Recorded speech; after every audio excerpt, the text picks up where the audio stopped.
Sarah Martinez stared at her phone screen in disbelief. The notification from her online banking app showed a deposit of $50,000. Her heart raced as she refreshed the page, thinking it must be some kind of mistake. But there it was again, the same amount, credited to her account just minutes ago. She had been chatting with David Chen for 3 months now. They met on a social media platform where he had commented on one of her posts about struggling to pay for her nursing school tuition. David claimed to be a successful tech entrepreneur from California, and his profile certainly looked the part. Expensive cars, luxury vacations, and a lifestyle that seemed straight out of a magazine. Their conversations had started innocently enough. David was charming, intelligent, and seemed genuinely interested in her dreams of becoming a nurse. He would send her good morning messages, ask about her day, and listen patiently as she vented about her financial struggles. Sarah worked 2 part-time jobs while attending nursing school, barely making ends meet in her small apartment in Phoenix. Last week, their relationship had taken an unexpected turn. David had casually mentioned that he wanted to help her with her education expenses. Sarah had laughed it off, thinking he was just being kind. But David had persisted, saying he had more money than he knew what to do with and would love to support someone with such noble goals.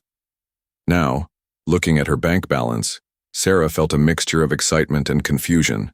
She quickly opened her laptop and logged into her online banking to double-check. The deposit was real, and it came with a reference note that simply read, "For your dreams, DC." Her roommate Jessica walked into their tiny kitchen, noticing Sarah's stunned expression. "You look like you've seen a ghost," Jessica said, pouring herself a cup of coffee. "What's wrong?" Sarah turned the laptop screen toward her roommate. "Remember, that guy I've been talking to online, David? He just sent me $50,000, Jessica nearly choked on her coffee. "He what?" "Sarah, please tell me you're joking." She grabbed the laptop and examined the screen closely. "This has to be some kind of scam. Nobody just sends that much money to someone they've never met." But Sarah shook her head. "We video call almost every day. I've seen his face, his house, his cars. He's real, Jess. And he knows I've been struggling with school payments." The 2 friends sat in silence for a moment, both trying to process what this meant. Sarah's mind was racing with possibilities. She could pay off her entire tuition, quit one of her jobs, and focus entirely on her studies. The financial pressure that had been crushing her for months could disappear overnight. Her phone buzzed with a message from David. "I hope you received my little surprise.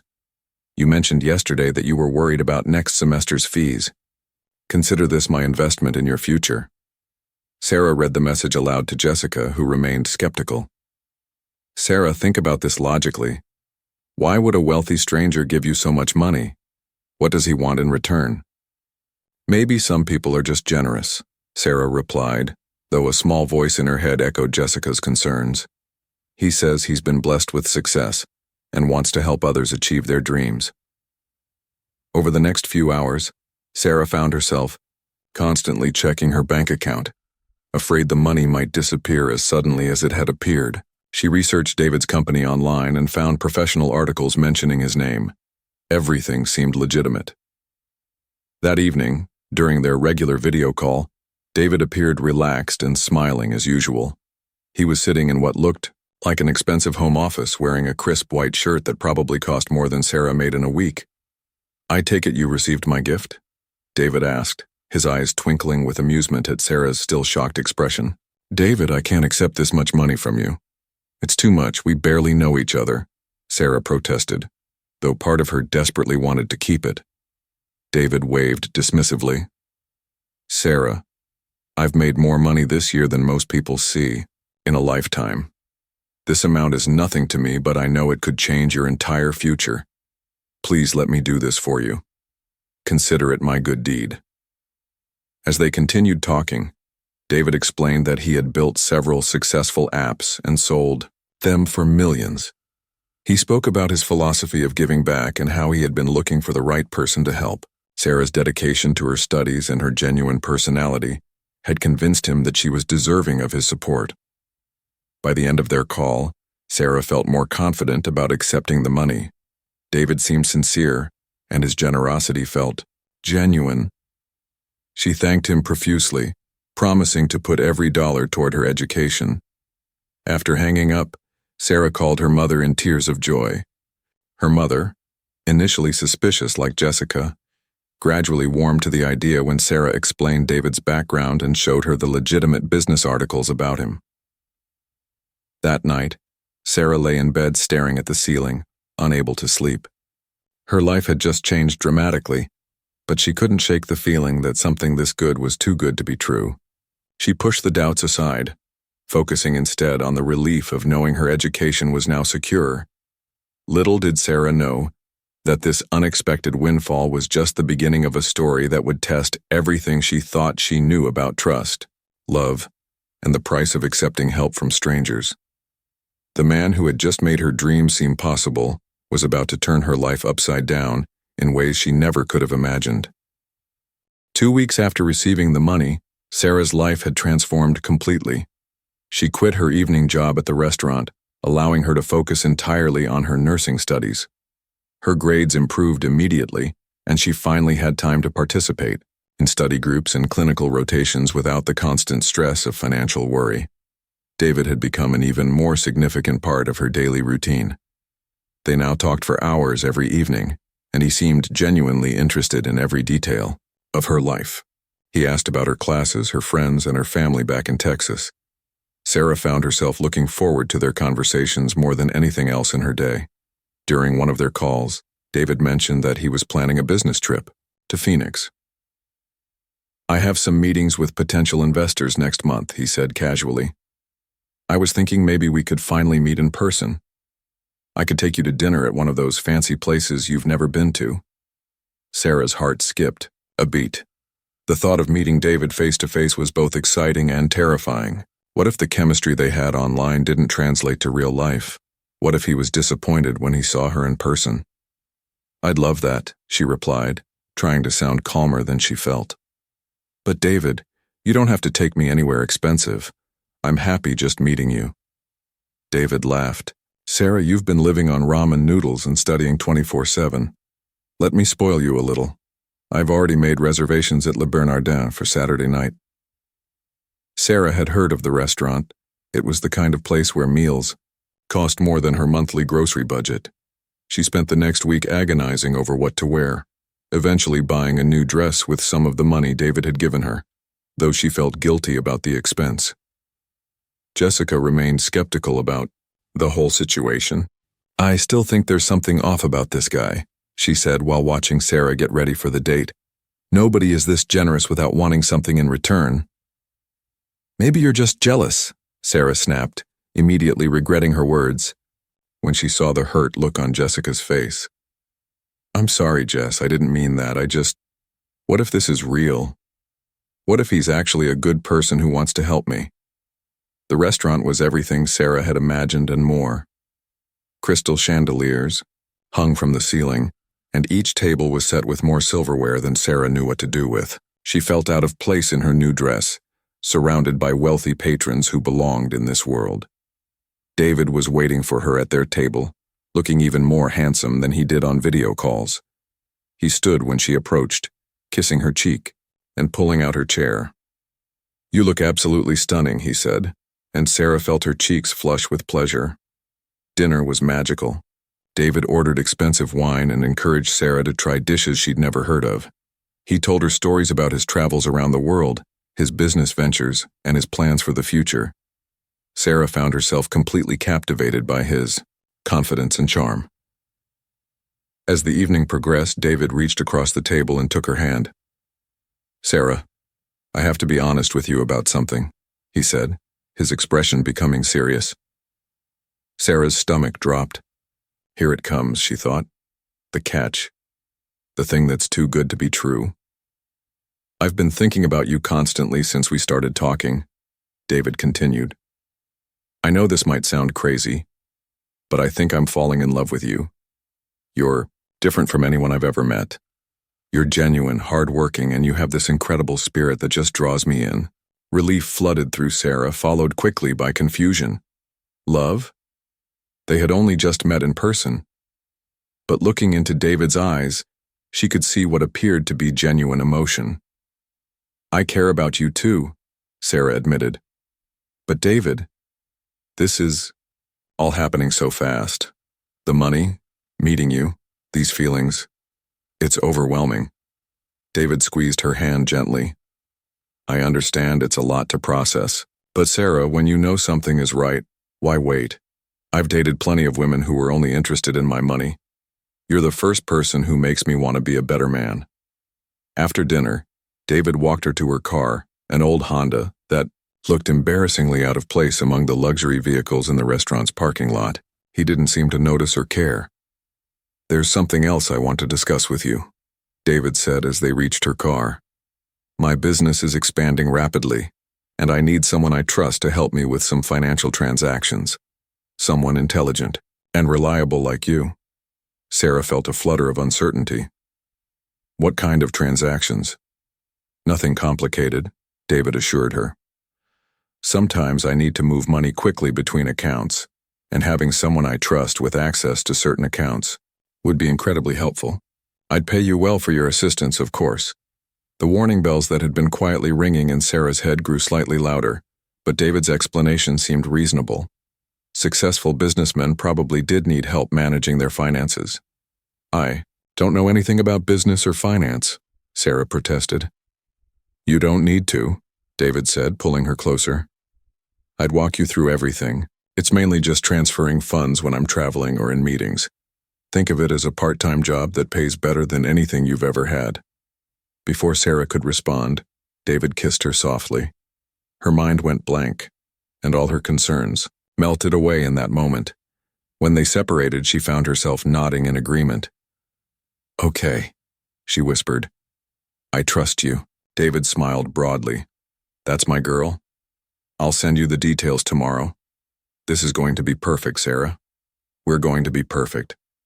As Sarah drove home that night, her head was spinning with emotions and possibilities. David's kiss still lingered on her lips, and she couldn't help but smile when she thought about his confession of love. But deep down, a small voice continued to whisper warnings that she chose to ignore. She was falling for David Chen, and she was about to discover that sometimes the most dangerous traps are the ones that feel like dreams coming true. The next morning, Sarah woke up to find a detailed email from David in her inbox. Attached were documents that looked official and professional, complete with bank letterheads and account information. David explained that she would be helping him manage overflow funds from his various business ventures. "The process is simple," his email read. "When I send you money, you'll need to transfer specific amounts to different accounts I'll provide. Think of yourself as my personal financial assistant. You'll keep 10% of every transaction as your fee." Sarah read through the documents, trying to understand the complex financial language. Everything seemed legitimate, though she wished she knew more about business transactions. The amounts mentioned were staggering. David was talking about moving hundreds of thousands of dollars through her account. Her phone rang, and David's cheerful voice filled her small apartment. "Good morning, beautiful. Did you get my email?" "Yes, but David, I'm not sure I understand everything. These amounts are enormous. Why can't you use your own business accounts?" David's explanation was smooth and confident. "Sarah, when you're dealing with international investors and multiple business entities, sometimes you need neutral accounts to facilitate transfers. It's completely normal in high-level business. My regular accounts are being monitored by tax authorities because of the large volumes, so using your account helps avoid delays." It sounded reasonable, though Sarah still felt nervous about the responsibility. "What if I make a mistake? What if something goes wrong?" "Nothing will go wrong," David assured her. "I'll guide you through every step. Plus, you'll be making more money in a few hours than you used to make in months. Sarah, this is your chance to really change your life." That afternoon, Sarah's bank account received another deposit, this time for $200,000.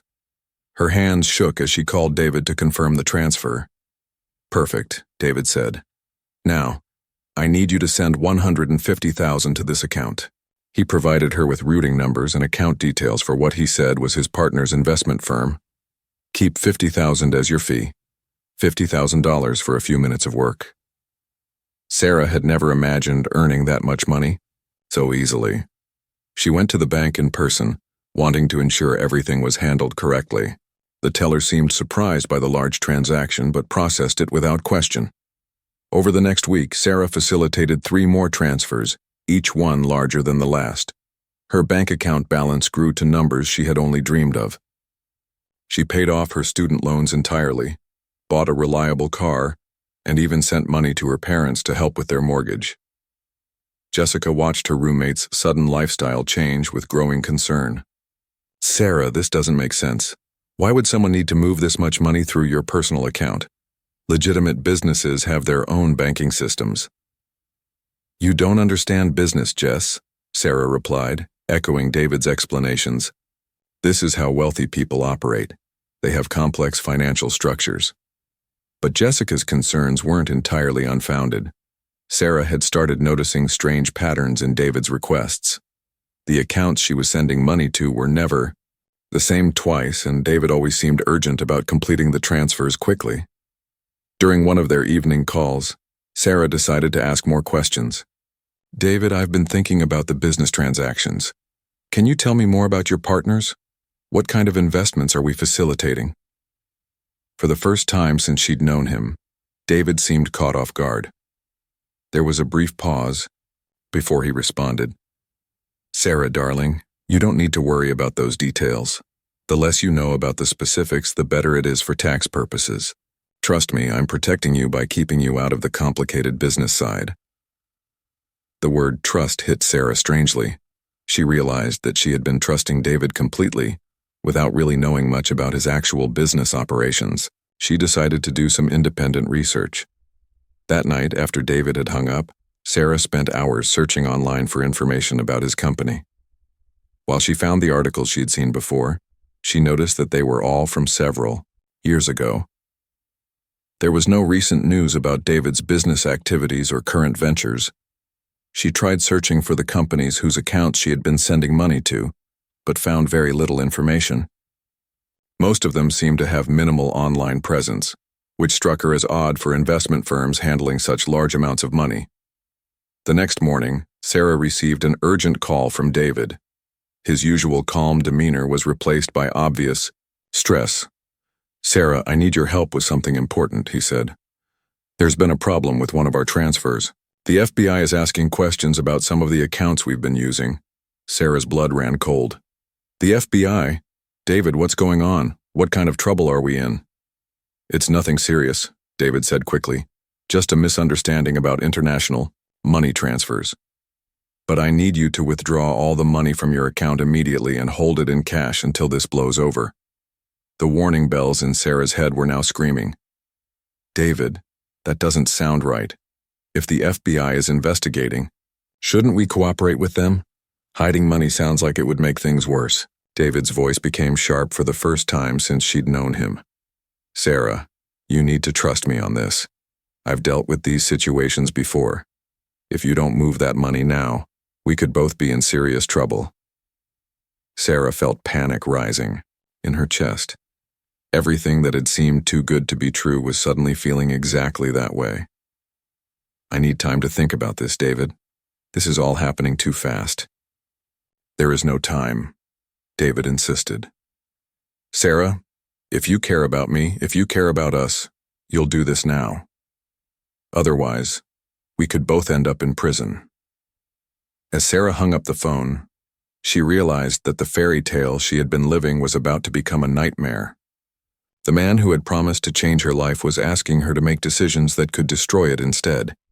She sat in her apartment, staring at her bank balance, and wondered how she had gone from feeling like the luckiest woman alive to feeling like she was about to lose everything she had worked for. The money that had seemed like a blessing was starting to feel more like a curse. Sarah didn't sleep that night. Every time she closed her eyes, she imagined FBI agents knocking on her door or her bank account being frozen. By morning, she had made a decision that surprised even herself. She was going to call the FBI directly.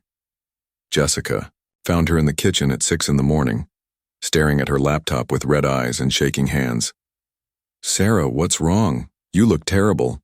Sarah told her roommate everything: David's urgent call, his demand to withdraw the money and her growing suspicions about the whole operation.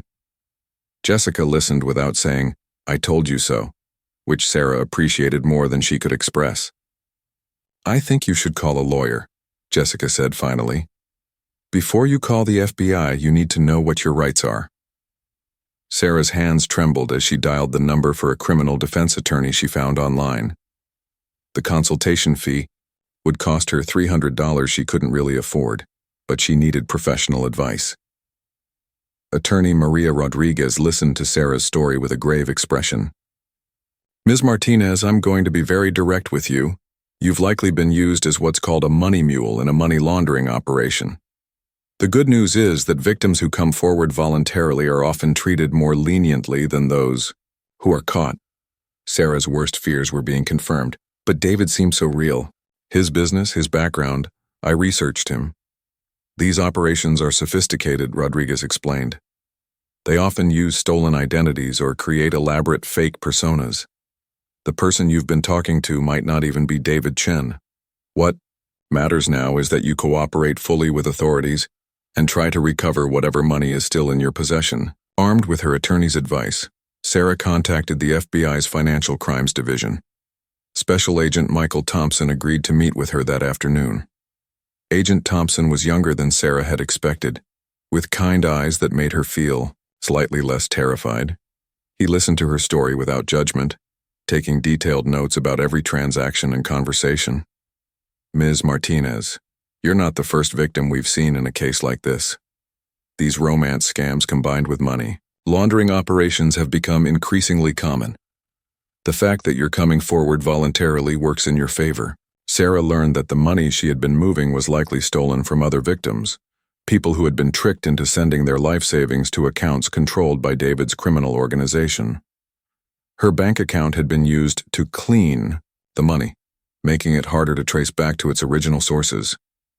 "What happens to me now?" Sarah asked, afraid of the answer. "That depends on several factors," Agent Thompson replied. "How much money can you return? How much cooperation can you provide in catching the people responsible? Have you spent any of the illicit funds?" Sarah's heart sank as she realized she had already spent some of the money on her student loans, car, and the payment to her parents, money that had belonged to other victims.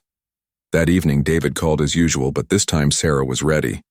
Following Agent Thompson's instructions, she recorded the conversation. "Have you moved the money yet?" David asked immediately, his voice tense. "David, I need to ask you something directly. Are you involved in anything illegal? Because I've been thinking about everything, and some things don't add up." There was a long pause. When David spoke again, his voice was colder than she had ever heard it. "Sarah, you're overthinking this. Just do what I asked you to do. Move the money, and we can discuss your concerns later." "I can't do that, David. I spoke with a lawyer today, and they said what you're asking me to do could be illegal." David's facade finally cracked. "You did what? Sarah, do you have any idea what you've done? These people don't play games.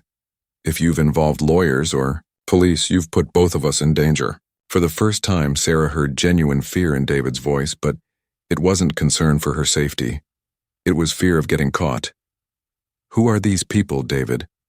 What have you gotten me involved in?" "Listen to me very carefully," David said, his voice now threatening.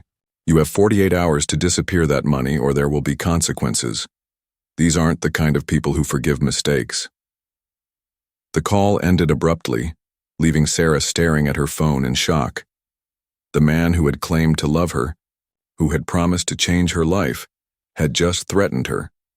Agent Thompson was very interested in the recorded conversation when Sarah played it for him the next morning. "This confirms that Mr. Chen, or whoever he really is definitely part of a larger criminal organization. We're going to need you to continue cooperating with us." Over the next few days, Sarah's life became a surreal combination of normal, nursing school activities and clandestine meetings with federal agents. They monitored her phone calls and emails, hoping David would reveal more information about his organization.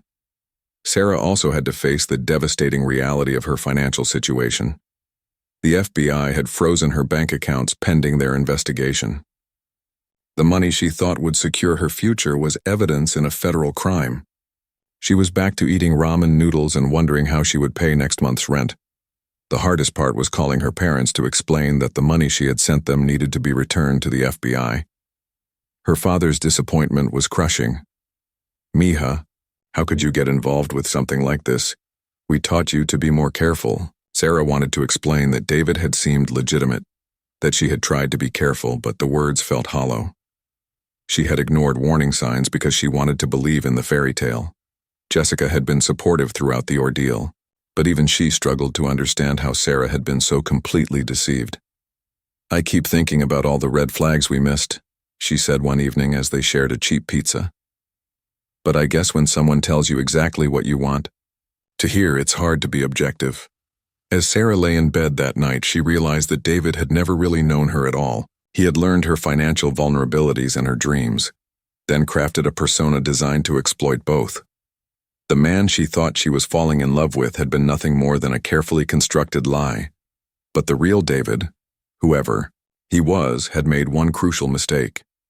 He had underestimated Sarah's intelligence and moral compass. By threatening her, he had revealed the true nature of their relationship and given the FBI exactly what they needed to continue their investigation.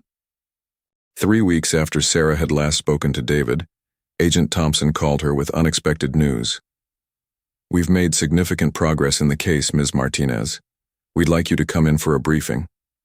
At the FBI field office, Sarah learned that her cooperation had helped uncover a massive international money laundering ring. David Chen was indeed a fake identity. The real person behind the persona was Marcus Williams, a convicted fraudster with a history of romance scams dating back over a decade. "We've identified at least 47 other victims across 12 states, Agent Thompson explained, showing Sarah photographs and case files spread across a conference table. "The total amount stolen exceeds $8 million. Sarah stared at the photos of other women who looked just like her, young, struggling, hopeful. Students, single mothers, women working multiple jobs to make ends meet. All of them had received the same promises, the same declarations of love, the same life-changing opportunities. "How did you catch him?" Sarah asked, still processing the scale of the operation. "Your recorded conversation gave us crucial evidence about the organizational structure. We were able to trace the real-time money transfers and coordinate with international law enforcement. Marcus Williams was arrested in Costa Rica yesterday, along with 6 members of his network. The news should have felt like victory, but Sarah mostly felt empty. Seeing the faces of all those other victims made her realize how small her role had been in Marcus's larger scheme. She wasn't special or unique. She was just another mark in a long line of women who had fallen for his carefully crafted lies. Agent Thompson seemed to understand her mood. "I know this doesn't feel like a win right now, but your decision to come forward prevented dozens of other women from being victimized. The operation was still active and recruiting new victims when we shut it down." Sarah learned more disturbing details about Marcus's methods. He operated with a team of accomplices who helped create fake social media profiles, phony business credentials, and elaborate backstories. They specifically targeted women in financial distress, using social media to identify potential victims who posted about money troubles or educational struggles. The psychological manipulation these groups use is extremely sophisticated, Dr. Elena Vasquez, a federal consultant who specialized in fraud psychology, explained to Sarah during one of their sessions. They study their victims for weeks before making contact, learning their vulnerabilities, dreams, and triggers. Dr. Vasquez helped Sarah understand that her response to Marcus's manipulation wasn't a character flaw or sign of stupidity. These criminals are experts at exploiting basic human needs for connection, security, and hope. They prey on people who are working hard to improve their lives. The legal process moved slowly. Sarah had to testify before a grand jury, providing detailed testimony about every interaction she'd had with Marcus. Reliving the experience was painful, especially having to admit in legal proceedings how completely she had believed his lies. Meanwhile, Sarah's financial situation had become desperate. With her bank account still frozen and most of her illicit earnings seized as evidence, She was forced to take on additional part-time work to support herself. She moved to a cheaper apartment and sold most of her possessions. The hardest part was facing her classmates and professors. News of her involvement in a federal money laundering case had spread through her small nursing program. While most people were supportive, Sarah could feel some judgmental stares and whispered conversations. "I keep wondering if I'll ever be able to trust anyone again," Sarah confided to Jessica one evening. "How do I know if someone is genuinely interested in me or if they're just another Marcus?" Jessica, who had stood by her friend throughout the entire ordeal, was thoughtful in her response. "I think the difference is that real people have flaws and complicated lives. Marcus was too perfect, too generous, too interested in solving all your problems. Real relationships develop slowly and have normal ups and downs." 6 months after Marcus's arrest, Sarah received a call from the U.S. Attorney's Office. Marcus Williams had agreed to plead guilty to multiple federal charges in exchange for a reduced sentence. As part of his plea agreement, he would have to provide detailed information about his victims and help authorities recover as much stolen money as possible. "This means you likely won't have to testify at trial," Prosecutor Janet Chen informed Sarah. "But we'd like you to provide a victim impact statement for the sentencing hearing." Writing that statement forced Sarah to confront the full extent of how Marcus's crimes had affected her life. Beyond the financial losses, she had lost her sense of trust, her confidence in her judgment, and her belief that good things could happen to hardworking people. But she had also gained something valuable through the experience. She had learned that she was stronger and more resilient than she had ever imagined. She had faced a crisis that could have destroyed her future and chosen to do the right thing, even when it was terrifying. The day of Marcus's sentencing, Sarah sat in the federal courthouse alongside 12 other victims who had chosen to attend. For the first time, she saw the man behind the David Chen persona in person. Marcus Williams was unremarkable. Average height, thinning hair, wearing an orange prison jumpsuit. He looked nothing like the successful entrepreneur who had swept her off her feet online. Sarah felt a strange mixture of anger and pity looking at him. When her turn came to address the court, Sarah spoke clearly and directly. "Mr. Williams didn't just steal money from me. He stole my trust in other people and my faith that hard work and good intentions are rewarded. He made me question my own judgment and feel ashamed of hoping for something better." She paused, looking directly at Marcus, who refused to meet her eyes. "But I want him to know that he didn't break me. I'm still in nursing school. I'm still working toward my dreams, and I'm helping other people avoid falling into the traps he set." Judge Patricia Morrison sentenced Marcus Williams to 12 years in federal prison and ordered him to pay full restitution to his victims. Sarah knew that getting her money back would likely take years, if it happened at all. As she left the courthouse that day, Sarah felt a sense of closure she hadn't expected. The chapter of her life that had begun with a too-good-to-be-true online romance was finally ending. The next chapter would be written by her own choices, built on the hard lessons she had learned about trust, hope, and the real price of dreams that seemed to come too easily. 2 years later, Sarah Martinez walked across the stage at Phoenix Community College, accepting her nursing degree with honors. In the audience, Jessica cheered loudly alongside Sarah's parents, who had flown in from Texas for the ceremony. The journey to this moment had been far more difficult than Sarah had ever imagined, but somehow that made the achievement feel more meaningful. After Marcus Williams's sentencing, Sarah had made a decision that surprised many people who knew her story. Instead of hiding from her experience, she began speaking publicly about romance scams and financial fraud. She started with a presentation to her nursing school classmates, then expanded to local community groups and women's organizations. "The hardest part about being scammed isn't losing the money," Sarah would tell audiences. "It's losing trust in your own judgment. But I learned that making one mistake, even a big one, doesn't define who you are or what you're capable of achieving." Her presentations were powerful because she didn't try to hide her embarrassment or paint herself as blameless. She talked honestly about the warning signs she had ignored, the desperate hope that had made her vulnerable, and the slow process of rebuilding her confidence. Agent Thompson had connected Sarah with a non-profit organization that helped fraud victims, and she eventually became a volunteer counselor. She spent evenings talking to people who had been through similar experiences, helping them navigate the complex emotions that came with being victimized by someone they had trusted. "You feel so stupid," a woman named Patricia told Sarah during one of their phone conversations. Patricia had lost her retirement savings to a man who claimed to be a military officer stationed overseas. "Everyone keeps asking how I could have fallen for it, and I keep asking myself the same question." Sarah understood that shame intimately. The people who ask that question have never been targeted by a professional manipulator. These criminals spend months learning exactly what you need to hear. They're experts at this. Through her work with other victims, Sarah learned that the psychological tactics Marcus had used on her were textbook strategies employed by romance scammers worldwide. The rapid escalation of intimacy, the generous financial gestures, the urgent crises requiring immediate help, they were all standard techniques designed to bypass rational thinking. Her own financial recovery had been slower than she had hoped.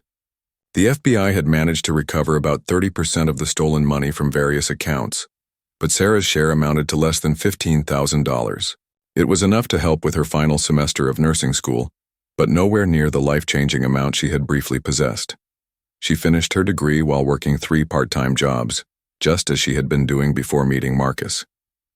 The difference was that now she appreciated the value of money she earned through her own efforts. Every dollar felt real and secure in a way that Marcus's gifts never had. 6 months after graduation, Sarah landed her dream job at Phoenix Children's Hospital in the Pediatric Intensive Care Unit. The work was challenging and emotionally demanding, but it gave her a sense of purpose she had never experienced before. She was finally using her skills to help people in genuine need. Her first paycheck as a registered nurse was modest compared to the amounts Marcus had once deposited in her account, but Sarah framed it and hung it in her new apartment. It represented something that all of Marcus's money never could: legitimate success earned through her own hard work and dedication. Dating remained complicated for Sarah. She had started seeing someone, a fellow nurse named Michael who worked in the emergency department. He was patient, understanding, and refreshingly ordinary. No expensive gifts, no grand gestures, no promises to solve all her problems. Just genuine conversation and shared interests. "I keep waiting for the other shoe to drop," Sarah confided to Jessica during one of their weekly coffee dates. "Part of me expects to discover that Michael is too good to be true, just like Marcus was." Jessica, now working as a social worker, understood her friend's caution. "But Michael isn't too good to be true. He's just good. There's a difference. He has flaws, he struggles with things, he can't solve all your problems. That's what real people are like." Sarah nodded, but knew it would take time to fully trust her instincts again. Dr. Vasquez had warned her that victims of sophisticated manipulation often struggle with hypervigilance in new relationships. The key was finding balance between healthy caution and paralyzing suspicion. The legal saga finally concluded when Sarah received her final restitution payment, a check for $837 representing the last recovered funds from Marcus's criminal network. It wasn't much, but it felt symbolic. The case was officially closed, and Sarah was free to move forward without looking over her shoulder. On a quiet Sunday evening, Sarah sat in her apartment working on a presentation she would give the next week to a group of college students about financial safety. Her phone buzzed with a text from an unknown number. "Hi, beautiful, I saw your profile online and couldn't help but reach out. You seem like exactly the kind of woman I've been looking for." Sarah stared at the message for a long moment, recognizing the familiar pattern. Somewhere out there, another Marcus was beginning his carefully orchestrated approach to a new victim. She screenshot the message and forwarded it to Agent Thompson, who had asked victims to report any suspicious contact they received. Then she blocked the number and deleted the message. She had learned to trust her instincts, and her instincts were telling her that real love didn't announce itself through unsolicited text messages from strangers. Later that evening, Michael stopped by with takeout Chinese food and stories from his shift in the emergency room. They ate dinner while watching a documentary about marine biology, debating whether they should get a fish tank for Sarah's apartment. It was ordinary, comfortable, and real. Michael didn't promise to change her life or solve her financial problems. He didn't shower her with expensive gifts or claim to have fallen in love after knowing her for a week. He just showed up consistently, listened to her stories, and shared his own. As Sarah fell asleep that night, she reflected on how much her definition of a dream relationship had changed. She no longer wanted someone who seemed too good to be true. She wanted someone who was good enough, real enough, and consistent enough to build something lasting together. The woman who had once been desperate enough to believe in fairy tales had grown into someone who appreciated the quiet beauty of authentic human connection. Marcus Williams had taken her money and temporarily shattered her trust, but he had inadvertently given her something valuable in return: the wisdom to distinguish between genuine love and masterful manipulation. Sarah's story had become one of resilience rather than victimization, of growth rather than loss. She had discovered that the most valuable things in life couldn't be deposited into a bank account, and that the most dangerous dreams were the ones that promised to come true without any effort on her part. In helping other victims recover from similar experiences, Sarah had found her true calling. Her nursing career fulfilled her professionally, but her work with fraud victims fulfilled her personally. She was living proof that it was possible to rebuild after being torn down, to trust again after being betrayed, and to find genuine happiness after surviving a carefully constructed lie. The rich boyfriend from the internet had indeed changed her life, just not in any of the ways he had promised. Instead of making her wealthy, he had taught her the true value of money earned honestly. Instead of giving her love, he had shown her what real love actually looked like by contrast.